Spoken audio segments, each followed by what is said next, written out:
और Pakistan peoples party के senator रहनुमा एतजाज़ अहसन की इमरान खान से मुलाकात, कप्तान की खैरियत दरियाफ्त की है। चेयरमैन PTI का कहना था कि हमारा नज़रिया एक है, एतजाज़ अहसन का मुस्तकबिल हमारे साथ है।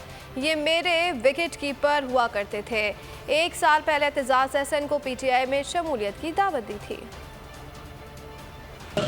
मैंने आज भी देखा है एक दलेर शख्स, फर्स्ट इंफॉर्मेशन रिपोर्ट आप 5 दिन लिखे ही ना, SHO के खिलाफ सख्त कार्रवाई होगी। कानून ये कहता है कि FIR में मुद्दई मन ओ अद जो लिखवाना चाहता है वो लिखा, मेरा नाम लिखवाना चाहता तो लिखा जाए, बाद में तफ्तीश हो के मेरा नाम निकाल दे 30 मिनट के अंदर अंदर एक तोता आ गया, पुलिस ने प्रेस के आगे उसको पेश कर दिया। तोते ने कहा मैं अकेला ही था, मैं अकेला ही हूँ और कोई नहीं है, और मैंने चलाया फायर।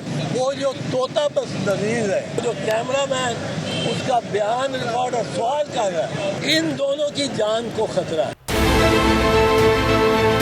बहुत अच्छी कवरेज की है, ये मार्च की तो जबरदस्त कवरेज थी, बॉल की प्रॉब्लम सबसे बेस्ट थी।